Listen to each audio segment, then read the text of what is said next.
Hello everybody, welcome back to my channel. If you are new here, my name is Grace Pastek. I am known as Your Doula Grace over on Instagram and TikTok, and this is my first video in a little bit. YouTube is really hard to keep up with when you are a full-time birth worker and solo parent like I am.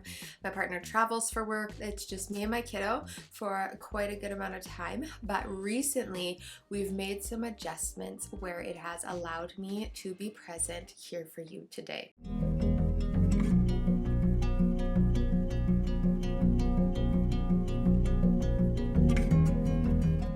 So moving forward, videos may not be scheduled or posted regularly, but I want you to know that I'm still here. I have a good list of things I want to talk about. It's truly just the editing time that is the hardest thing. So that goes hand in hand with today's video, which is going into how I balance being a doula and a mother and a business owner, and a few tricks that I have for you. It's kind of a chatty video, but my goal today is really just inspire you. I want you to feel good in your motherhood. I want you to be able to have a successful journey or career as a doula or whatever you do. So these tips kind of apply to all moms going back into the workforce or even staying at home, because realistically that is still just as much work. So to start, this is like an art. This is something you will be doing for the rest of your life, balancing work and play and parenthood and marriage and social media and everything that is spinning in your universe, everything that's on your plate. So when you have a bunch of different moving pieces, it's really important to have a few things set in stone to make sure that you can still thrive in all these areas. It's obviously going to be an ebb and flow, 90% of the time, because of like the full moons and sicknesses and parenthoods and emergencies and even births as a doula. That can throw you back for a few days if you had visits scheduled or you have to catch up. So to start off, the first piece of advice that I have for you is to drop the expectations. Do not envision a reality unless it's a positive one. Envision yourself being successful, doing all of the things, having great systems, everything's working with a clean, to an extent, home. But if those expectations are even too high for you and you just need to get into the routine of doing things more, maybe you're freshly postpartum, maybe you've had, a health crisis going on. There's a lot of things that can happen in life, okay? I'm just saying that when you choose to start your career as a doula or even having a motherhood where you are feeling fulfilled, there are minimal expectations. It is waking up every day and practicing and doing repetition, working and being present with your kids. And when you add a business into that, it really is fine-tuning your time management. So that means making sure, you are spending that quality time with your kiddos at the end of the day and feeding yourself and taking care of you first, because you can't pour from an empty bucket. But maybe that means your house isn't that clean, and that's okay. Mine is not either. Or maybe you have to reschedule something every now and then to catch up, and that's okay. You have the rest of your life to figure this out. So create a really good baseline, something that's attainable for you and your lifestyle. I have one kiddo, you may have 4, and then build it up from there. It can only get better from here, and give yourself that little bit of patience and that little bit of grace when you are having those moments and you have to recognize like, okay, I just have to drop it. I just have to move on. This isn't going to happen. This is too difficult for me, or this isn't what I expected. Maybe it's harder. That's okay. The only expectation that I have on myself is to take care of myself, my family, my partner, and my clients if you are a doula and you're taking them. And that's the bare minimum you gotta keep. Everything else, down to social media and behind the scene things, being that bougie parent who does all the crafts and the sourdough and yada yada, that stuff is not a necessity. At the end of the day, it's not. So drop the expectations, build your baseline, and then build yourself up from there. You are capable of doing it all when it comes to those different things that are spinning in your universe. Going into it next, evaluate your systems constantly. And maybe it means reevaluating them quarterly, or making sure that when you're building them, they are built flawlessly. But especially as a doula, you do not want to be flopping around with client resources all over the place, intake documents all over the place, contracts not being in line. Like, you want to have that stuff set in stone down and simplified so that you can continue living your life and do more important things. It's automation. My automation is somebody inquires on my website, I kick them back an email that I've already typed out. It has a PDF booklet with all of my details in it, and then boom, they can reach out to me from there and we'll schedule a visit. Some people have it so that people can book a call with them straight off the bat. They have a schedule in there, but for me, life is a little bit busy and kind of unplannable sometimes. So I like to talk to the people first, talk about their expectations, what they're searching for, and then book something in the future. Going into a few more systems, it's like when you're a doula, your go bags. Your kids always got to have a go bag, all the stuff they need to drop off at grandma's house, friend's house, stay home, wherever they're going when you need to go, and same for you as well. And in that go bag, make sure there's everything down to underwear, socks, snacks, medication, makeup, lotion, chargers, an outfit. You never want to be caught in a situation where you don't have your stuff or your stuff isn't where it needs to be. So as soon as you get home from a birth, repack that bag. As soon as your client texts you, hey, I'm kind of feeling crappy, get those bags organized so you can focus on other things. And then 2, your systems in motherhood. What are your systems to take care of yourself? Are you scheduling time for yourself, or are you just snagging it whenever you can? Obviously, again, it's hard in some situations, but 5 minutes of self-care can change your whole entire day and your kids' day and your business's day. At the start of my day, personally, I like to prioritize this. Get ready, feel good, write a list, get organized, and then go right into it. Also, systems within your home can be really important. Organizational systems, cleaning systems, toy rotation systems. Your environment matters. It does, especially if you're having clients over or you've got multiple things running out of your home. Having systems in this area will make things easier for you. You can get a planner, you can write a list every day like I do. You can get resources. I forget what they're called, but Milena Ciciotti posted these amazing paper resources that you can buy to plan your weeks.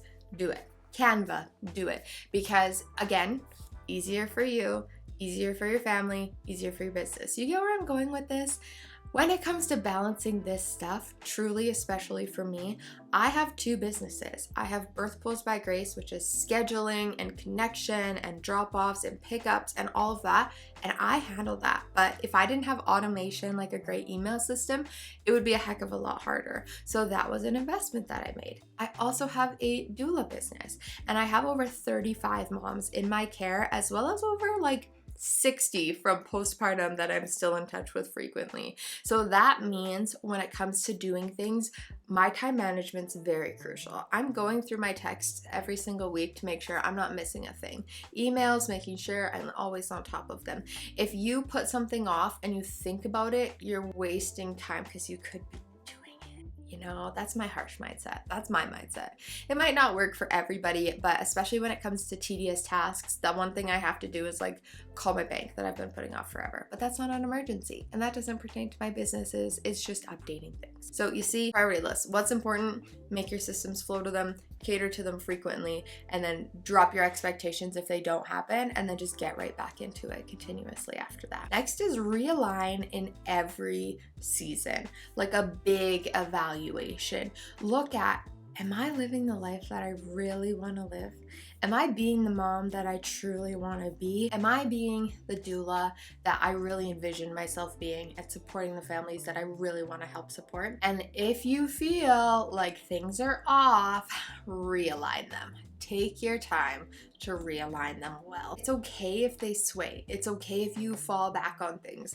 I really want to be a healthier mom who bakes stuff all the time and doesn't buy stuff from the store and is minimal on ingredients and products, but sometimes convenience is easier, and that's 100% okay. But yeah, I'm still pushing myself to try new things and do it on my own when I can, but I can't do that when I've had 2 births back to back and haven't slept in 4 hours. That's an unrealistic expectation. So I drop it, I have pizza for dinner, and then the following days when I'm feeling rested and energized, I go back into it. In these seasons, when you feel like you are not vibing, maybe it's even a slow season financially, know that it's important to just pay attention, reevaluate, look at maybe the bigger picture of what's going on. You're supposed to have a rest season, a chillax season, a season of a lot of income and busyness, and then a chill fall, things pan out the way that they're supposed to. Also going into that is, what are your values as a parent, as a mother, as a doula?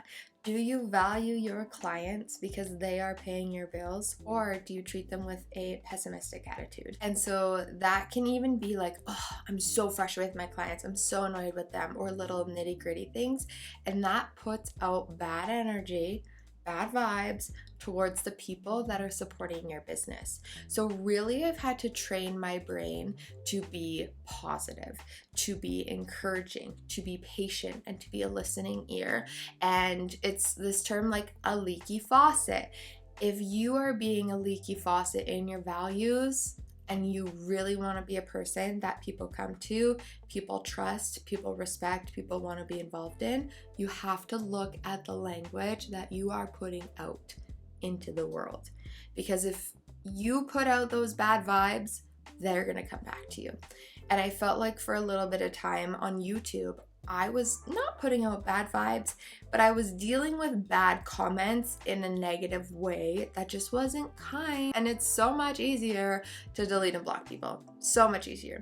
So I have rerouted my values in just block and bless. If I'm being 100% honest. Time with my kid, time outside, time making bread, and eating good and taking care of myself in the morning. Those values play into my values as a doula. My values as a doula are respecting my clients' privacy. I really stopped posting a lot about them on Instagram, and I don't show faces or babies or anything like that, because I just feel like as you gain that following, you do want to respect the people that choose to have you. So that was a really big one. And then 2, taking my time off and respecting my time off, and knowing that I work hard to deserve time off. So if I am going to take it, I should take it. Before I take time off and I'd be like, oh, it's okay, I can answer this, or I can do this quick, or I'm still gonna post today, or I'm still gonna go meet these people really quick, making things work. But then I wasn't resting to the full extent that I should have been resting to. So values had to shift there, where I looked at myself and I say, I respect you enough to rest, to eat good food, and to relax for a day so you can revamp. And all of those things are not urgent. They're not emergencies. So when it comes to balancing everything as a whole, looking at it, is this a 911 emergency? I need to go drop off a birth pool, something's happening. That's a priority. My values are telling me to solve that problem. But if it's just a simple thing, my values are going to tell me to just relax and do it tomorrow. Put it on my list, put a star beside it if it's a priority, and keep on trucking after that. Going into my last point is a support system. Try to find or build a support system for yourself. Whether you are doing motherhood solo, or you have a partner who's at home, or maybe you don't have family close by, or maybe you're a doula who has crazy unpredictable hours like I do. You need to have a support system. I do not have family close by. I do not have a partner who's home 24/7. There was a point in my life where I did have my partner home 24/7, and it was amazing, but that could not last forever. And so I built a village. I built a village of babysitters, of support people, of people to rant to, of people who can help me with my kiddo if needed and come over. And that takes time and reciprocative energy. So if you don't support your village and treat your village good, it won't be reciprocated back to you. So really making sure I'm taking care of my friendships, my family, that does help me with my kiddo, my partner, after he's taking care of my kiddo for 36 hours by himself because I was at a birth and I'm an absolute noodle after, I have to make sure I take care of them because they are helping me.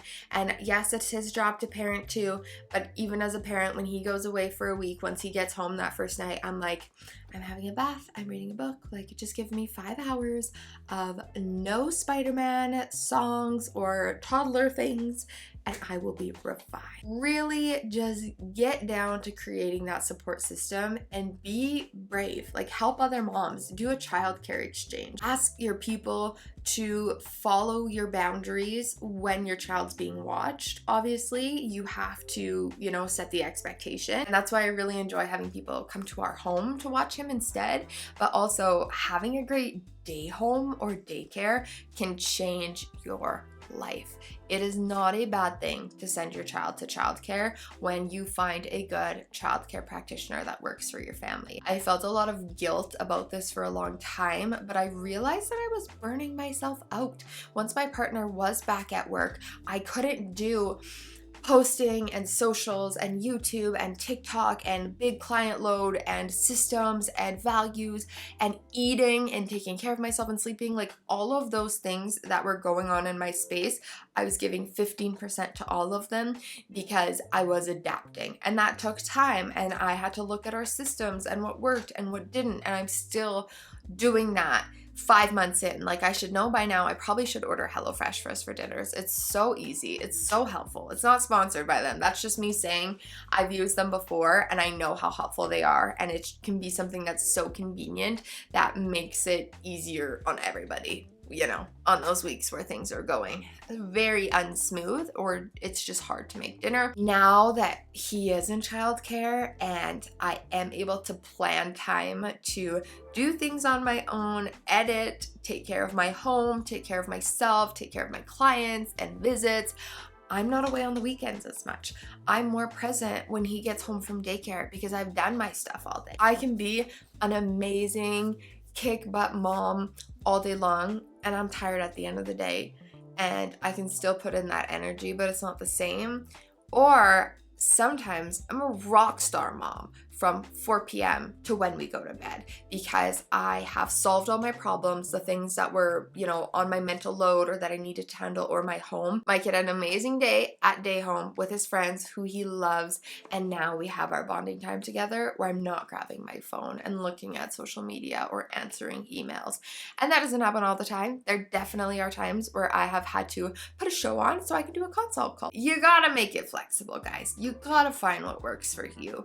But going back to all of these points, I want you to know, again, you have forever to figure this out. So start now, make an impact, push yourself. I believe in you, and you will see the benefit and reap those rewards for the longest of times, for the rest of your kid's life, for the rest of your life, for the rest of your doula career. That's the giant spiel that I had for you today. I'm gonna vlog this week and I will get that up whenever I get that up. I hope you enjoyed this video. If you have any questions or comments, always drop them down below. Come join me over on Instagram or TikTok. My handle is yourdoulagrace. If you enjoyed this video, I am so glad. Please give it a thumbs up, subscribe to my channel, and I will catch you in the next one.